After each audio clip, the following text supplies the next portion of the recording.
우리가 기도에 대한 7번째 시간입니다. 우리가 6번 동안 제가 기도에 대해서 말씀을 드렸고, 오늘 제 7번째 제목이 예수 그리스도의 이름으로 라는 제목으로 말씀을 드리겠습니다. 우리가 기도할 때, 기도하고 맨 마지막에 우리가 어떻게 기도를 마치죠? 예수 그리스도의 이름으로 기도합니다 하고 마치게 됩니다. 그러면 우리의 맨 마지막에 예수 그리스도의 이름으로 기도합니다라고 하는 그 말의 의미가 무엇이냐는 거예요. 그냥 우리가 기도를 끝내기 위해서 자 이제 기도 끝나겠습니다. 모두 다 이제 기도 끝이니까 아멘할 준비하세요 하는 마음으로, 그런 용도로 예수 그리스도의 이름으로 기도합니다라고 말을 하느냐? 그렇지 않다는 것이죠. 그건 대단히 중요한 뜻이 있습니다. 우리가 기도를 하고 맨 끝에 예수 그리스도의 이름으로라고 하는 이와 같은 말을 끝에 우리가 붙이는 이유는, 오늘 그 이유에 대해서 오늘 자세하게 말씀을 드리겠습니다. 서양의 유명한 철학자, 우리 많은 분들이 아시겠지만 서양의 많은 유명한 철학자 중에 아주 중요한 철학자가 한 사람이 있습니다. 아리스토텔레스라고 하는 사람이 있는데요. 이 아리스토텔레스라고 하는 이 철학자가 두 가지 실수를 했습니다. 매우 중요한 두 가지 실수를 했습니다. 첫 번째 실수는 여러분들 다 아시다시피 이 아리스토텔레스가 무거운 것과 가벼운 것을 동시에 떨어뜨리면 무거운 것이 더 빨리 떨어진다라는 말을 했습니다. 그런데 그것이 잘못이었죠. 높은 곳에서 10kg짜리 물건과 1kg짜리 물건을 딱 떨어뜨리면 어떤 게 더 빨리 떨어질까요? 무거운 게 더 빨리 떨어질 것 같은데 똑같이 떨어집니다. 그것을 이게 피사의 사탑에서 이제 실험을 했는데, 무거운 것과 가벼운 것을 동시에 딱 놨을 때 동시에 똑같은 속도로 떨어졌습니다. 그래서 아리스토텔레스가 굉장한 철학자였고 수학자였지만 실수를 했죠. 근데 오늘 그것보다 더 중요한 실수가 있습니다. 이렇게 무거운 것 먼저 떨어지고 가벼운 것 낮게 또 이게 무슨 문제가 있겠습니까? 그런데 이 아리스토텔레스가 한 가지 더 중요한, 정말 인류 역사의 가장 중요한 실수를 한 것이 있습니다. 그것은 이 아리스토텔레스가 뭐라고 말했냐면, 인생의 목적은 행복을 위한 것이다 라고 말을 했습니다. 인생의 목적은 행복을 위한 것이다. 여러분 어떻게 생각하십니까? 인생의 목적은 행복을 위한 것이다. 맞는 것 같지 않습니까? 많은 사람들이 이 아리스토텔레스가 말한 이 인생의 목적은 행복을 위한 것이다 라는 얘기를 듣고는 맞다, 이제 내가 알았다, 내 인생의 목적을 내가 드디어 알았다 하고, 행복을 위해서 사는 것이구나, 내 행복을 위해서 사는 것이다 라고 생각하고, 이 아리스토텔레스의 이 행복론이 전 세계 모든 사람들에게 아주 깊이 파고들었습니다. 여기 우리 이게 서양 사상을 갖다가 완전히 정복했죠. 그래서 이 서양 사람들의 사고에는요, 내가 왜 살아가느냐? 행복을 위한 것이다. 내가 기쁘고 내가 만족하고 내가 행복하게 살기 위해서 그들은 살아간다고 그렇게 분명하게 생각하고 있습니다. 그게 아리스토텔레스가 범했던 인류 역사상 가장 큰 실수였습니다. 잘못이었죠. 인생의 목적은 결코 행복에 있지 않습니다. 그런데 아리스토텔레스의 그와 같은 가르침이 서양 세계를 완전히 다 사로잡았고, 지금 우리들에게도 동일하게 차지하고 있습니다. 여러분들은 왜 사십니까? 라고 말하면, 우리들도 내 인생의 목적은 잘 모르지만, 그러나 내 무의식 속에서나 또 내 마음 깊은 곳에서 무엇이라고 말하냐면, 행복을 위해서 산다. 내가 행복하면 되지. 이 세상에 그 무엇이 있더라도 내가 불행하면 그것이 무슨 소용이 있느냐라고 우리는 생각하기 쉽습니다. 그것이 오늘 제 말씀의 주제이기도 합니다. 우리가 과연 우리가 사는 이 인생의 목적이, 내가 사는 삶의 목적이 과연 내 행복을 위한 것인가 하는 것이죠. 그래서 우리가 종종 이 신앙생활을 하면서 우리가 겪는 게 무엇이냐면, 하나님께서 틀림없이 내 행복을 책임져 주셔야 되는데, 내가 시장생활을 하다 보면은 내가 행복하지 않을 때가 참 많거든요. 고통스러울 때가 있고 어려울 때가 있고 정말 견디기 힘든 것 같은 어려움이 나에게 찾아올 때가 있습니다. 근데 바로 그때 우리는 의문이 드는 것이죠. 왜 하나님이 나에게 이런 어려움을 주셨는가? 왜 나는 지금 이와 같은 고통을 겪고 있어야 하는 것인가? 라는 의문점이 들기 시작합니다. 왜요? 하나님은 나의 행복을 위해서 존재하셔야 되는데, 지금 내가 행복하지 않다는 것은 곧 하나님께서 계신가 안 계신가? 도대체 하나님께서 나를 구원하시고 나와 함께 하시다면 왜 내가 이와 같은 어려움과 이와 같은 불행이 나에게 있어야 하느냐 하는 것들을 내가 고민하게 된다는 것이죠. 그것이 만약에 나에게, 우리에게 지금 우리들에게도 동일한 같은 질문이 내 마음속에 있다면 오늘 말씀을 잘 들어보시길 바랍니다. 우리 주보에 보시면 출애굽기 17장 1절에서 7절 말씀을 제가 기록해 놓았습니다. 같이 읽어보시겠습니다.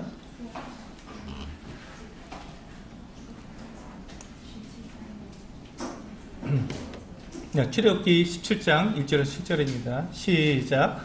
이스라엘 자손의 온 회중이 여호와의 명령대로 신광야에서 떠나 그 노정대로 행하여 르비딤에 장막을 쳤으나 백성이 마실 물이 없는지라. 백성이 모세와 다투어 이르되 우리에게 물을 주어 마시게 하라. 모세가 그들에게 이르되 너희가 어찌하여 나와 다투느냐? 너희가 어찌하여 여호와를 시험하느냐?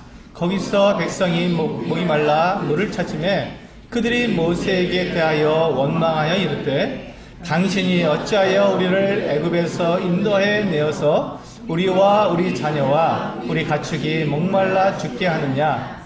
모세가 여호와께 부르짖어 이르되 내가 이 백성에게 어떻게 하리이까? 그들이 조금 있으면 내게 돌을 던지겠나이다. 여호와께서 모세에게 이르시되 백성 앞을 지나서 이스라엘 장로들을 데리고 나일강을 치던 내 지팡이를 손에 잡고 가라. 내가 호렙산에 있는 그 반석 위 거기서 내 앞에 서리니 너는 그 반석을 치라. 그것에서 물이 나오리니 백성이 마시리라. 모세가 이스라엘 장로들의 목전에서 그대로 행하니라. 그가 그곳 이름을 마사 또는 무리바라 불렀으니 이는 이스라엘 자손이 다투었으며 또는 그들이 여호와를 시험하여 이르기를 여호와께서 우리 중에 계신가 안 계신가 씀이더라.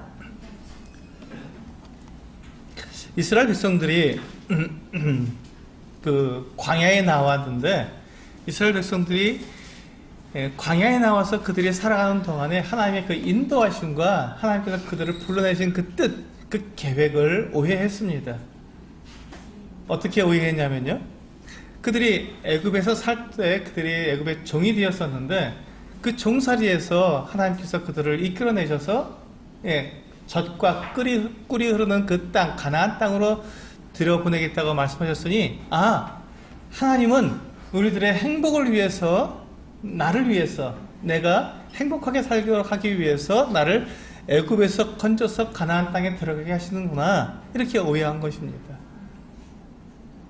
이스라엘 백성들이 하나님께서 그 이스라엘 백성들을 애굽에서 건져내신 그 뜻, 그 계획에 대해서, 하나님의 그 영원하신 계획에 대해서는 관심이 없었고, 이 이스라엘 백성들이 가지고 있던 그 생각은 뭐였냐면, 하나님이 우리를 행복하게 해주시겠구나, 우리를 잘 살게 해주시겠구나, 우리를 편안하게 살게 해주시겠구나 하는 이 생각만 가졌던 것이죠. 근데 그것은 마치 우리가 복음을 들을 때 이와 비슷한 복음을 듣게 됩니다. 우리가 예수를 믿으면 우리가 모든 죄가 다 용서받고 저 천국에 가게 된다 하는 이와 같은 단순하고 또 행복한 이와 같은 복음을 듣게 됩니다.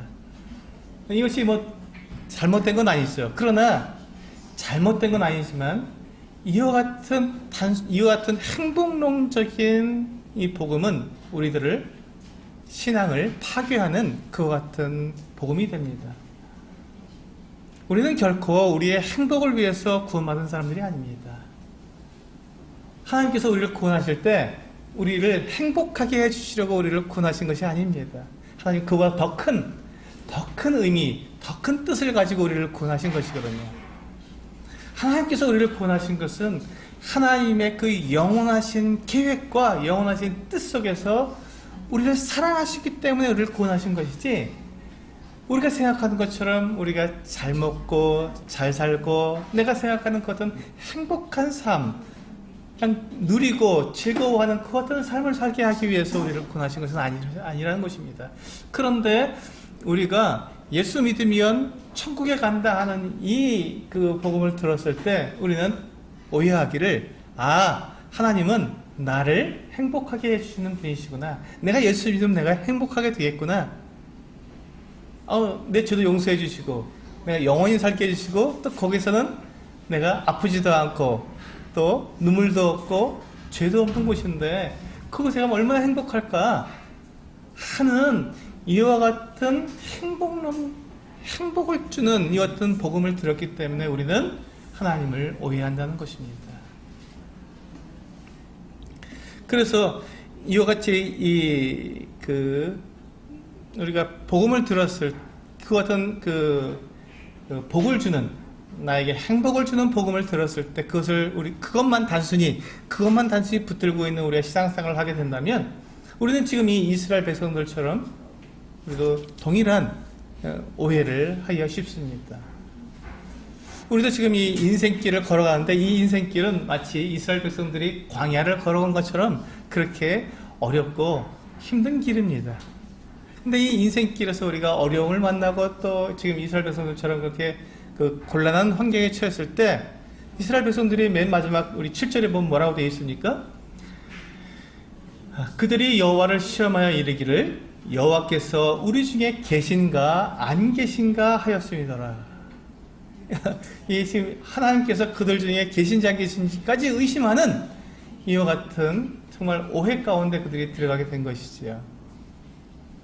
지금 우리가 17장 출애굽기 17장 1절에서 7절까지 보셨지만 그 바로 앞에 어떤 사건이 있었냐면 16장에 보면은 어떤 사건이 있냐면 이스라엘 백성들이 이제 애굽에서 나온 지 2달이 지났습니다. 그러니까 갖고 나온 먹을 것들이 다 떨어졌어요.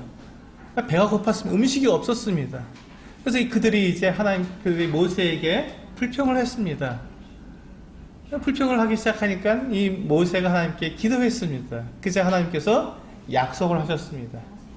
너희가 매일 아침에 이제 너희들의 진 바깥으로 나가면 거기에 하나님께서 하늘 양식을 내려주실 것이다. 그래서 가져다가 너희들이 마음껏 굽기도 하고 삶기도 하고 마음껏 요리해서 먹어라. 하늘에서 주시는 하늘 양식을 하나님께서 주신 것입니다. 그들이 배가 고파서 그들이 음식이 다 떨어졌을 때 드디어 하나님께서 이스라엘 백성들을 하늘 양식으로 먹이시고 그들을 살려주신 것이죠. 그런데 바로 그것을 경험한 지금 이스라엘 백성들이 이제 그 신광야에서 나와서 이 무리바에 와서 장막을 쳤는데 여기는 물이 없었던 거예요. 물이 없으니까 어떻게 합니까? 뭐라고 원망했습니까? 모세에게 이렇게 말을 했습니다. 모세요, 당신이 지금 우리를 갖다가 애굽에서 이끌어내서 지금 광야에서 우리와 우리 자식들과 또 이 가축들을 다 목말라 죽게 하려고 우리를 이끌어냈습니까? 라고 모세에게 원망을 한 것이죠. 한번 생각해 보세요. 우리도 구원받고 신앙생활을 하는 가운데서 우리는 때때로 우리가 많은 어려움을 겪기도 합니다. 고난도 있을 수 있고요. 정말 많은 손해를 볼 수, 믿음 때문에 많은 손해를 볼 수도 있습니다. 그때 우리는 어떻게 생각합니까?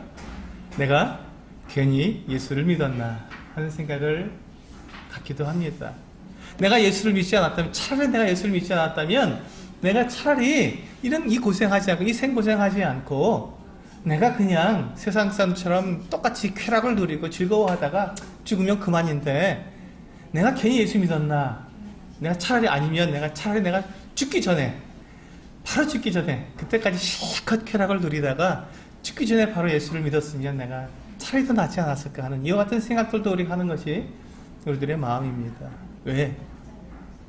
우리들의 마음속에 이 이스라엘 백성들처럼 하나님께서 나를 구원하신 것은 나를 행복하게 해주시기 위해서, 아무 어려움 없이, 아무 고통 없이 그냥 정말 하나님께서 인도해 주시는 그 인도하신 가운데서 편하게 살아가는 것을 기대했는데, 그렇지 않으니까 거기에서 오는 그 오해가 우리를 그렇게 만든 것이죠.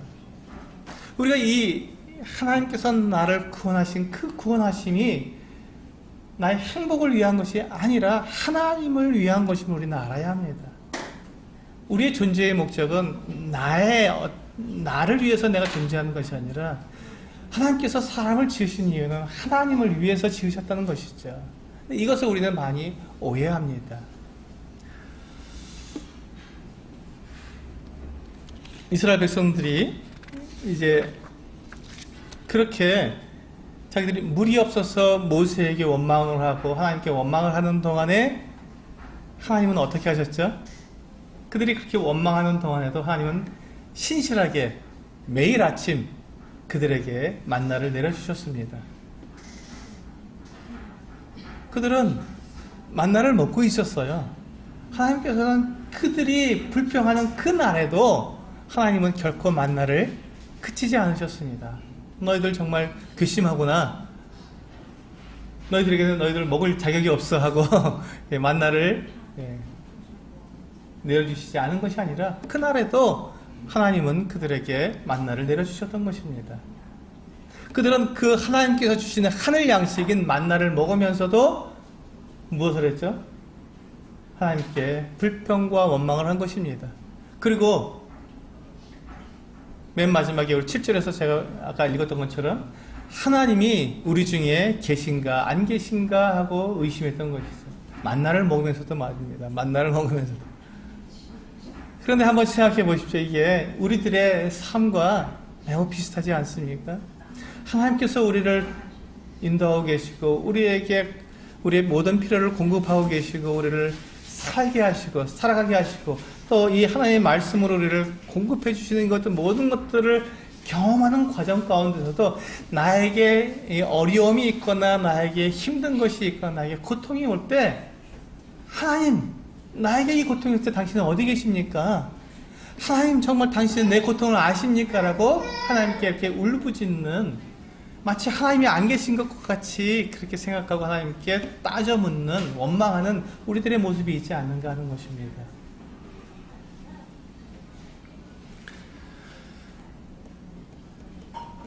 그래서 어떤 성도들은 이렇게 생각을 하기도 합니다. 그래, 내가 주님께서 나를 구원해 주셔서 내가 구원 받았으니 내가 이제 할도리만 하면 되지.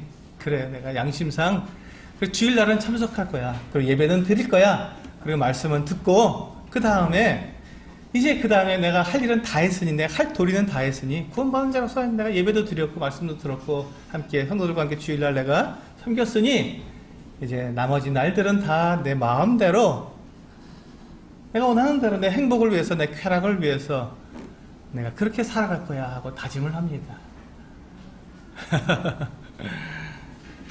왜 그렇게 하죠?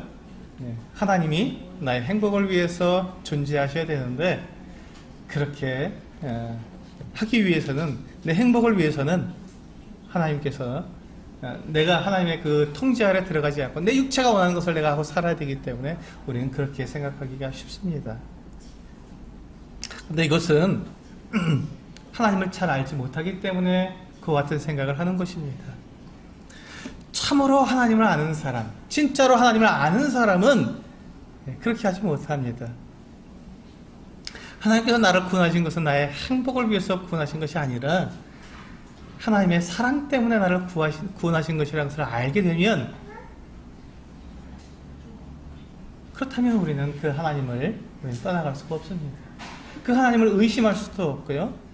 그 하나님의 그 사랑이 정말 내가 생각하는 그 행복이 아니라 그것보다 훨씬 더 크고 뛰어나고 우리가 생각하는 것 지각에 뛰어난 하나님의 평강이 우리들에게 주어진다는 것을 알게 되기 때문에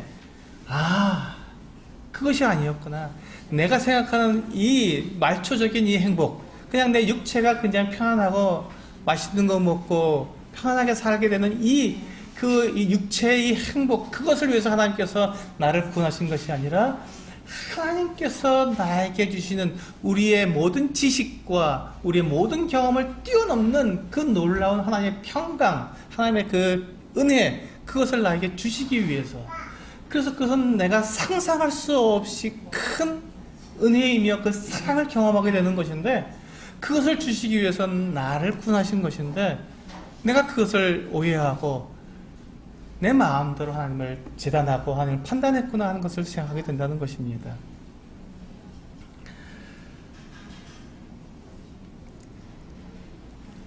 이것은 마치 우리가 우리 요나에 대해서 잘 아시죠? 요나라고 하는 선지자가 하나님께 부르심을 받았습니다. 하나님께서 요나에게 네가 이제 저 니느웨라고 하는 성으로 가서 이제 그곳에 하나님께서 심판하실 것이라고 하는 이 심판을, 이 저주를 그들에게 전해라 라고 하나님께서 이 요나에게 선지자로서 하나님께서 말씀을 주셨습니다. 그런데 이 요나는 니느웨로 가기를 싫어했습니다. 니느웨는 어디로 가기를 원했습니까? 다시스라고 하는 스페인으로 가기를 원했습니다. 이 스페인은요, 이스라엘에서 서쪽으로 있는 아주 먼 나라입니다. 아주 먼 나라예요. 그리고 이 니느웨는 이 이스라엘의 동쪽에 있는 성이고요. 가깝습니다. 굉장히 가까워요. 한 500km만 가면 됩니다. 근데 이 스페인은요, 6000km를 넘게 가야 됩니다. 굉장히 먼 곳이고 그런데 지금 이 요나는 하나님께서 이 가까운 곳 니느웨로 가라고 했는데, 니느웨로 가지 않고 어디로 갔냐면 저 먼 나라인 다시스로 가려고 했습니다. 그 당시 이스라엘 사람들에게 있어서 땅끝은 이 스페인, 이 다시스라고 하는 것이 땅끝이었습니다. 그래서 지금 요나는 하나님께서 니느웨에 가서 그것에 대한 하나님의 심판을 그들에게 경고하라고 하는 이 말씀을 듣고는 그것을 피해서 달아나게 된 것입니다. 왜냐하면 그 이유가 있습니다. 니느웨는 아수르라고 하는 나라의 수도였습니다. 아수르라고 하는 나라의 수도였는데, 이 아수르라고 하는 나라는요, 굉장히 악한 나라였습니다. 그리고 굉장히 정말 끔찍한 나라였어요. 이 아수르라는 사람들은요, 전쟁을 좋아하는 굉장히 호전적인 민족이었습니다. 근데 이 아수르가 어떠한 이 전쟁을 해서요, 전쟁에서 그 나라를 정복하게 되면 그 나라의 장군들 있지 않습니까? 전쟁을 했던, 그래서 포로로 잡아온 이 장군들을 죽이는데 어떻게 죽이냐면 산채로 그냥 껍질을 벗겨버립니다. 산채로. 너무 이건 악한 거예요. 그런 고통을 사람들이 보이면서 자기들이 얼마나 자기들이 그 무서운 사람들인지를 그 주변에 있는 나라들에게 이렇게 소문을 낸 거예요. 우리하고 전쟁에서 지면 너희들은 완전히 산채로 껍데기에 벗겨지니까 우리가 싸울 생각을 말아라. 그냥 우리가 가면 항복해라 하는 것을 보여주려고 그렇게 악랄한 짓을 했습니다. 그리고 임신한 여인들의 배를 그냥 갈라버리는 거예요. 산채로. 그거를 주변에 있는 나라들이 보면서 저 아수르, 저 민족은 정말 하나님이 계시다면 저 민족은 다 완전히 몰살시켜야 돼라고 그렇게 이구동성을 하고 있었는데, 이 아수르 나라가 이스라엘 나라를 종종 공격해온 거예요. 그래서 어떻게 합니까? 그들이 하던 대로 이스라엘 사람들하고 전쟁해서 포로로 끌고 가면 그렇게 했던 거예요. 그러니까 이스라엘 백성들에게 이 아수르라고 하는 나라는 정말 철천지 원수와 같은 나라였습니다.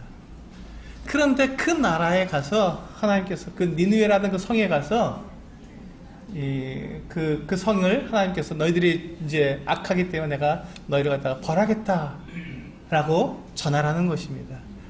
요나는 하나님을 잘 알고 있던 사람이었습니다. 그래서 어떻게 생각했냐면, 하나님께서 이제 저 니느웨에 가서 그 심판을 전하면 니느웨 사람들이 반드시 회개하고 반드시 그들이 하나님께 그들의 잘못을 뉘우치고 돌아올 텐데, 그러면 하나님께서 당연히 그들을 심판하지 않으실 터인데, 내가 어떻게 저 아수르 사람들을 위해서 니느웨 성에 가서 내가 하나님의 심판을 전하겠느냐, 이런 마음이 들어서 니느웨로 가지 않고 오히려 하나님이 절대로 자기를 니느웨로 보낼 수 없는 그곳 다시스 6,000km나 떨어진 그 땅끝 나라로 그가 배를 타고 가버렸던 것이죠. 이 요나는 하나님을 오해했습니다. 어떻게 오해했냐면 하나님은 이스라엘의 하나님이시다. 이스라엘 나라만의 하나님이시다. 이 니느웨, 이 아수르 사람들의 하나님은 아니시다라고 생각했던 것이죠. 여기서 이제 이 요나의 오해가 있었던 것입니다. 하나님은 이스라엘 나라만의 하나님이 아니셨습니다. 그렇죠? 지금도 마찬가지고요. 하나님은 이 온 세계, 온 민족의 하나님이십니다. 온 나라의 하나님이시죠. 그렇기 때문에 이 니느웨 사람들도 하나님께서 사랑하시는 거예요. 이스라엘만 사랑하시는 하나님이 아니시라 그 악랄한 나라, 그 악랄한 민족인 그 아수르 민족의 그 수도에 있는 그 니느웨 사람들도 하나님께서는 사랑하신 것입니다. 그래서 그들에게 또 회개할 기회를 주시는 것이죠. 그런데 이 요나는 그것을 생각하지 못하고 오해해서 하나님을 제안해서 하나님은 우리 이스라엘을 위해서 계셔야 되는데 어떻게 저 니느웨를 위해서 하나님께서 일하시는가? 절대 그런 일이 있을 수 없어라고 그가 하나님을 막아버린 것이죠. 그러나 하나님은 요나의 생각처럼 그렇게 작으신 분이 아니셨습니다. 하나님은 요나를 물고기 뱃속으로 넣으셨다가 다시 그 니느웨로 보내셔서 니느웨에 가서 그가 그 하나님의 이 심판을 전하게 하셨죠. 그리고 니느웨 사람들이 그 심판을 들었을 때 정말로 하나님의 뜻대로 그들이 굵은 배를 입고 제에 앉아서 회개하기 시작했습니다. 그래서 하나님께서 그들을 벌하시지 않으신 거죠. 니느웨의 백성들을 벌하시지 않으셨습니다. 그리고 이제 요나서 4장 맨 마지막 절에 하나님께서는 네가 이 박농쿨을 아낀 것처럼 내가 이 니느웨 성에 있는 12만 명의 이 사람들을 사랑하는 것이 마땅하지 않느냐라고 말씀하심으로 끝내십니다. 마치십니다. 그렇습니다. 우리는 하나님을 오해하기가 참 쉽습니다. 하나님은 내 행복을 위해서 존재하셔야 되는 것이고 하나님이 나를 구원하셨다면 나에게 행복을 주시고 나에게 평안을 주시고 만사 형통하게 하시고 나에겐 병도 안 걸리고 내가 하는 사업은 다 성공해야 되고 내가 생각하는 모든 일들은 다 이루어져야 한다고 하는 이 엄청난 오해를 우리는 갖고 있기가 참 쉽다는 것이죠.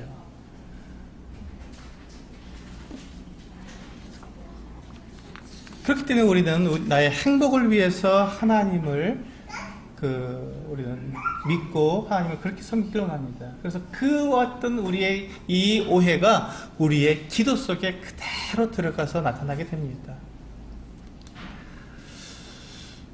우리가 지금까지 제가 6번의 기도에 대한 말씀을 여러분들에게 드렸습니다. 근데 여러분들에게 제가 6번의 기도의 말씀을 드렸는데 여러분들의 기도 생활이 좀 바뀌셨습니까? 변화가 좀 있으십니까? 만약에 여러분들에게 기도의 생활에 변화가 있다면 여러분들은 참 잘하신 것입니다. 그런데 변화가 없다면 여러분들의 삶 속에서 지금 이 기도의 생활에 여러분들은 하나님을 향한 이 기도의 내용이 나의 행복을 위한 기도를 하고 계시다는 증거가 될 것입니다. 하나님께서는 나의 행복을 위해서 계시고 내 기도의 내용은 내 행복을 위해서 하나님께 계속해서 기도하고 있다는 것이 그 같은 증거가 된다는 것입니다. 만약에 우리가 정말 하나님께 기도하는 것이 무엇인지 하나님께 내가 무엇을 기도하는 것인지 내가 정확하게 내가 알고 그것을 내가 말씀 가운데서 기도에 대해서 내가 묵상하게 된다면 우리는 하나님께 내가 하고 있는 기도의 내용이 바뀌어야 한다는 것을 우리는 알 수가 있습니다. 나의 행복을 위한 기도가 아니라 하나님의 뜻을 위한 기도가 되어야 한다는 것이죠. 우리 요한일서 5장 14절 주보에 나와 있죠. 요한일서 5장 14절 말씀을 한번 같이 읽어보도록 하겠습니다.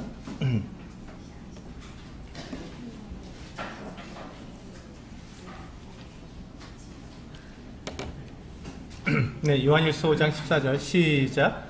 그를 향하여 우리가 가진 바 담대함이 이것이니 그의 뜻대로 무엇을 구하면 들으심이라. 여기 굉장히 놀라운 하나님의 약속이 우리에게 주어져 있습니다. 기도에 대한 이 엄청난 약속이 여기에 들어있습니다. 우리가 무엇이든지 하나님께 구하면 다 들어주신다는 것이죠. 그런데 이 약속을 우리가 좀 더 세밀하게 살펴볼 필요가 있습니다. 여기에 보시면 조건이 들어있습니다. 어떤 조건이 들어있냐면 그의 뜻대로 무엇을 구하면, 무엇이든지 구해도 좋다는 것입니다. 무엇이든지 구해도 좋은데 그 무엇이든지가 주님의 뜻 안에서 구해야 한다는 것이죠. 주님의 뜻 안에서 우리는 구해야 합니다. 하나님의 뜻 안에서 우리가 하나님께 구하면 그것이 무엇이든지 하나님께서 들어주시고 우리에게 응답해 주신다는 것입니다.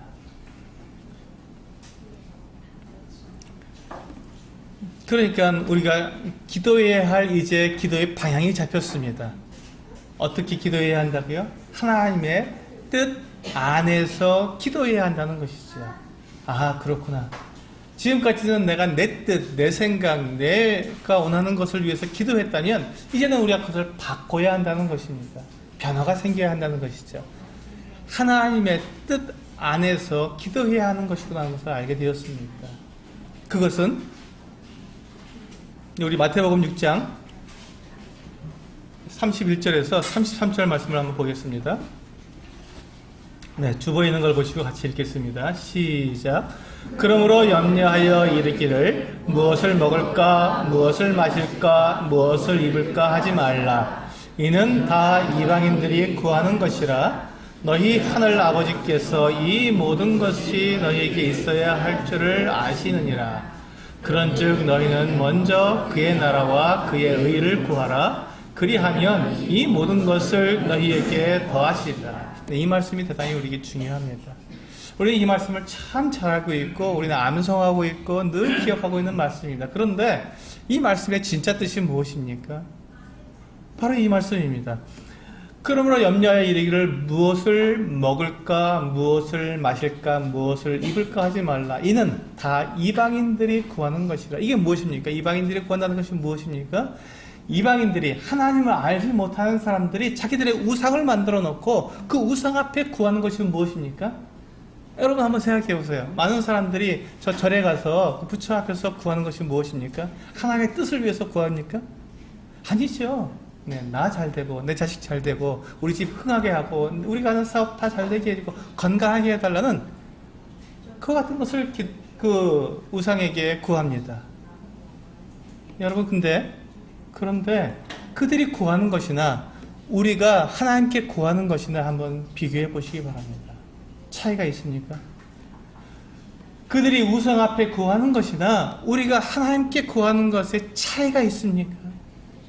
만약에 차이가 없다면 우리의 기도가 잘못된 것이라는 것이죠. 하나님께서는 그런 것을 구하지 말아라. 그런 것들은 이방인들이 구하는 것이고 그런 것들은 어떻다고요? 하늘 아버지께서 이 모든 것이 너희에게 있어야 할 줄을 아신다고 말씀하고 있습니다. 그러면 기본적이라는 것이에요.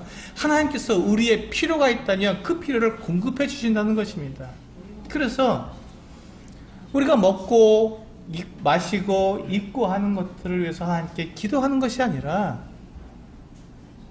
우리가 기도해야 할 것은 33절에 너희는 먼저 그의 나라와 그의 의를 구하라고 말씀하고 있는 것이죠. 먼저 그의 나라와 그의 의를 구하라는 것입니다. 그의 나라를 구하는 것이 무엇입니까? 하나님의 나라, 하나님의 통치, 하나님의 다스리심. 하나님께서 그 하늘에서 하나님의 통치는 완전하십니다. 그 누가 하나님의 그 통치에 굴복하지 않을 그런 존재가 무엇이 있겠습니까? 이 땅에서도요, 만물들도 하나님의 통치에 들어가 있습니다. 지금 이렇게 보세요. 이 계절이 바뀌고 하나님께서 뜻하신 대로, 계획하신 대로 이 꽃들도 바뀌고 나무들도 바뀝니다. 열매도 바뀌게 되고요. 그런데 유일하게 하나님의 통치에 들어가지 않은 존재가 있습니다. 누구죠? 네, 우리들입니다. 사람들은 하나님께서 말씀하신 대로 순종하지 않습니다. 자기의 원하는 대로 행하는 거예요. 이 세상의 모든 만물들도 하나님의 통치, 하나님의 다스림에 들어가 있는데도 불구하고 사람들만큼은 하나님과 동등되기 위해서, 내가 하나님처럼 되기 위해서 하나님의 자리에 나를 올려놓고 하나님과 겨루고 있는 것이죠. 내 마음대로 살겠습니다. 내 마음대로 살겠습니다. 내 행복을 위해서 내가 살겠습니다. 내가 존재해야 하나님도 계시는 것이지, 내가 없는데 하나님 무슨 소용이 있습니까? 라고 말하는 것이 사람들의 이 엄청난 교만함과 사람들의 이 오해라는 것이죠.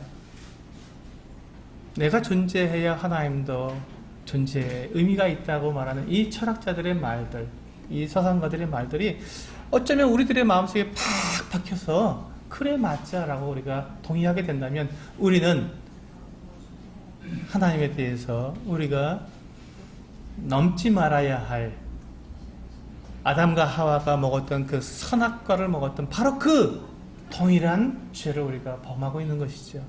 내가 하나님과 동등한 위치에 나를 놓고 내가 내 인생의 주인으로서 내가 살아가고 있다는 것을 말하는 것이기 때문에 그렇습니다.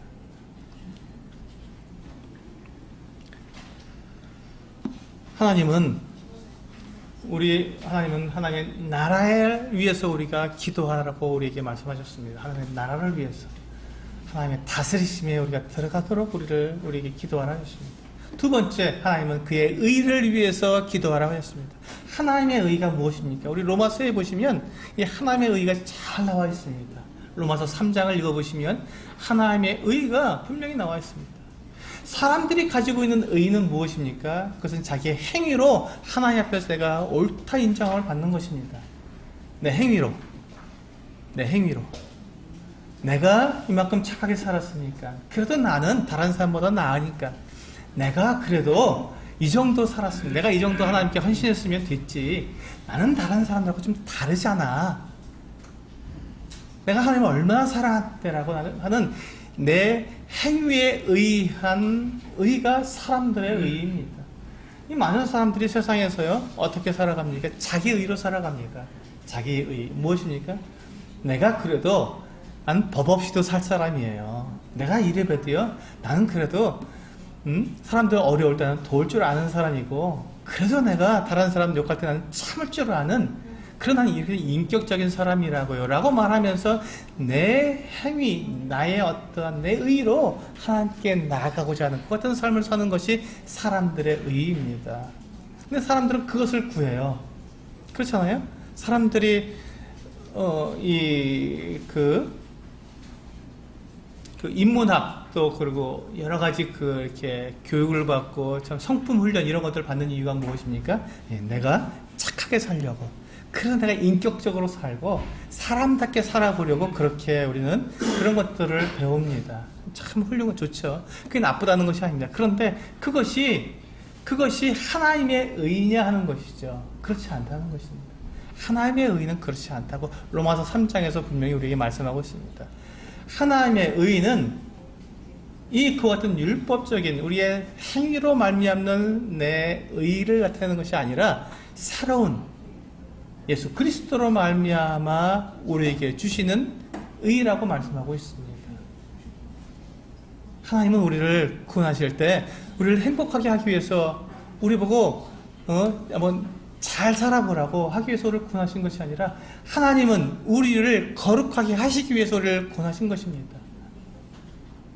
하나님께서 사람들을 만드신 영원한 그 계획이 있으신데, 하나님께서 사람들을 만드신 그 영원한 계획은 무엇이냐면, 사람들과 함께 영원히 살기 위해서 사람들을 만드셨습니다. 하나님은 처음에 사람들을 만드실 때, 사람들을 만드신 그 이유가 뭐냐면, 사람들과 함께 영원히 사시기 위해서 사람을 만드신 거예요. 그렇기 때문에 하나님께서는 사람들을 하나님께로 불러오셔야 했습니다. 그런데 사람들이 죄를 지어서 하나님께 나아갈 수 없게 되었기 때문에 하나님은 그 사람들을 거룩하게 만들어 주셔야 했던 것이죠. 그것이 하나님의 의입니다. 내가 하나님께 나아갈 수 없는 그 같은 내 그 존재에서 내 힘으로, 내 능력으로 내가 아무리 착하게 살고 내가 아무리 율법을 지켜도 결코 거룩하게 될 수 없는 나의 그 모습, 나의 그 한계를 인정하고 하나님께서 나에게 베풀어 주시는 그 의, 예수 그리스도께서 십자가에서 나에게 주신 그 거룩함, 예수 그리스도를 나를 대신해서 죽게 하셔서 그 피로 말미암아서 내 모든 죄를 용서하심으로써 나에게 주신 그 거룩함, 그 거룩함으로 말미암아 내가 하나님께로 나아갈 수 있게 된 바로 그것이 바로 하나님의 의입니다. 우리는 그 의를 위해서 우리는 기도해야 합니다. 이 세상에 수많은 사람들이 그 의를 모르고 죽어가고 있습니다. 이 세상에 있는 수많은 사람들이 자기 스스로 무언가 해보려고 하다가 결국 멸망한 길로 가고 있는 것입니다. 그 멸망은 너무 끔찍한 것이어서 영원히 그 불문에서 나올 수 없고 영원한 고통을 받는 그곳이기 때문에 하나님께서는 하나님께서 준비해 놓으신 예수 그리스도를 통해서 준비해 놓으신 그 의를 위해서 기도하라고 우리에게 말씀하신 것이죠. 하나님의 다스리심과 하나님께서 우리를 거룩하게 하신 그 거룩함에 우리가 동참할 수 있도록 그것을 위해서 기도하라는 것입니다. 이것이 우리가 하나님께 구해야 할 기도입니다. 우리가 하나님과 함께 살기 위해서 우리는 하나님이 거룩하신 것처럼 우리도 거룩해야 하는 것입니다. 그래서 우리 요한복음 16장 24절을 보시면 맨 마지막 이제 말씀입니다. 이렇게 말씀하고 있습니다. 같이 한번 읽어볼까요? 요한복음 16장 24절 시작.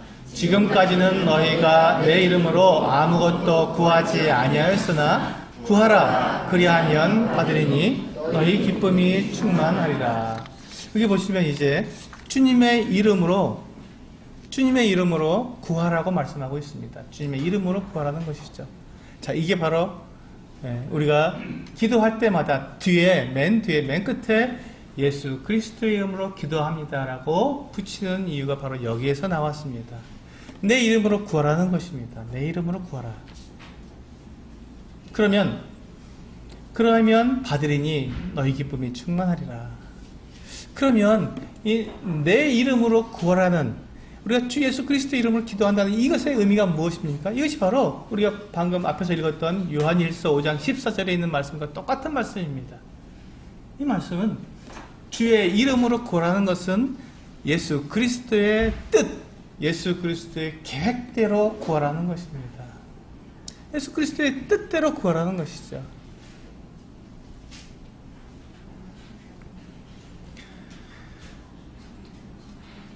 예수 그리스도의 이름으로 구한다는 것은 주님의 이름에 합당한 기도를 하라는 것입니다.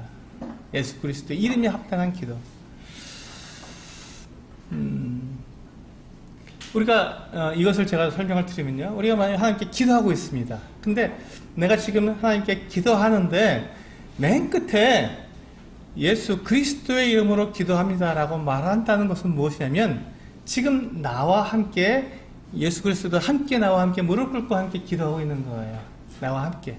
그래서 내가 기도하는 그 모든 내용에 예수님께서 함께 기도하시면서, 그래 바로 그거야, 그게 내가 너를 통해서 하나님께 기도하고 싶은 바로 그거야 라고 말씀하시면서 내 모든 기도 내용에 아멘 하고 주님께서 동의하실 수 있는 그 내용으로 기도하라는 것입니다. 그러니까 잘 생각해 보시면요, 우리가 기도할 때 우리가 예수 그리스도의 이름으로 기도하지 않으면 주님께서 함께 하시지 않을 수 있습니다. 그런데 만약에 우리가 예수 그리스도의 이름으로 기도한다면 그것은 내 옆에 나와 동일하게 함께, 내가 지금 주님과 함께 기도하고 있는 거예요. 누구에게? 아버지 하나님께 내가 주님과 함께 기도하고 있는 거라니까요. 그런데 주님께서 그 만왕의 왕이시고 만주의 주이신 이 살아계신 하나님의 아들이신 예수 그리스도께서 아버지께 기도하시는데, 먹을 것을 하나님께 먹을 것을 위해서 기도하시겠습니까? 마실 것을 위해서 기도하시겠습니까? 입을 것을 위해서 하나님 기도하시겠습니까? 우리 주님께서 아버지께 기도하신다면 과연 그것을 위해서 기도하시겠습니까?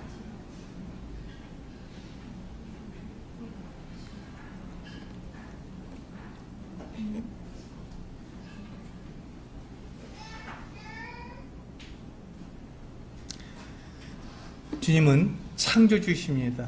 그리고 우리 주님은 나를 위해서 자기 목숨을 내어주시고 십자가에서 달려 죽으신 하나님이십니다. 근데 그분이 나를 통해서 하나님께 기도하실 내용이 과연 무엇이겠냐는 것이죠. 그분께서, 예수 그리스도께서 나를 통해서 하나님께 기도하시는 것, 우리가 기도하는 것은 바로 그와 같은 권위를 가지고 있는 것입니다. 우리가 내가 하는 그 기도의 뒤에 예수 그리스도의 이름으로 기도한다고 말할 때, 그것은 바로 주님께서 내 옆에 계셔서 그분이 나를 통해서 하나님께 기도한다고 하는 그 같은 권위를 가지고 있는 거예요. 반대로 내가 기도하는 것은 예수 그리스도께서 아버지께로 바로 직통으로 보내주신다는 그 같은 권위를 가지고 있는 것이고요. 같은 것이죠.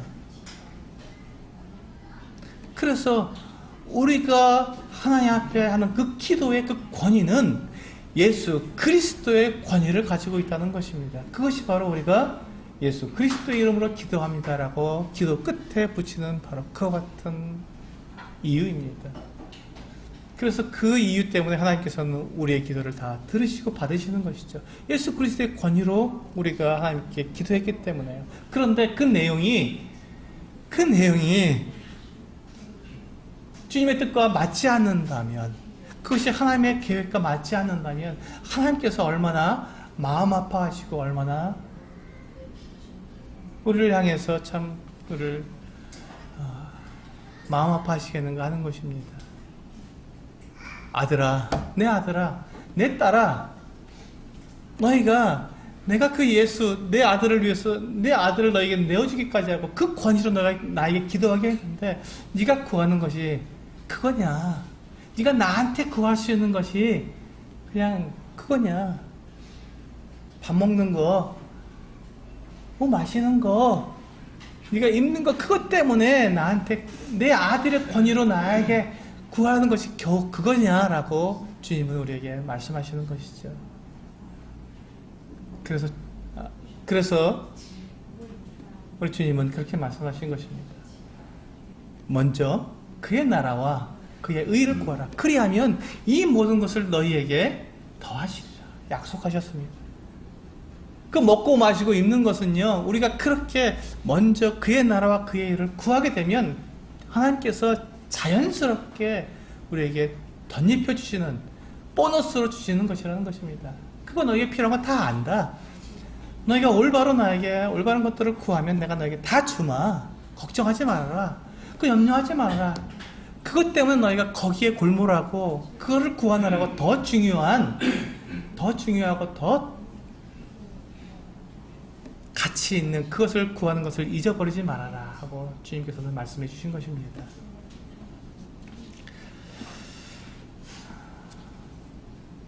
하나님은 약속을 지키시는 신실하신 하나님이십니다.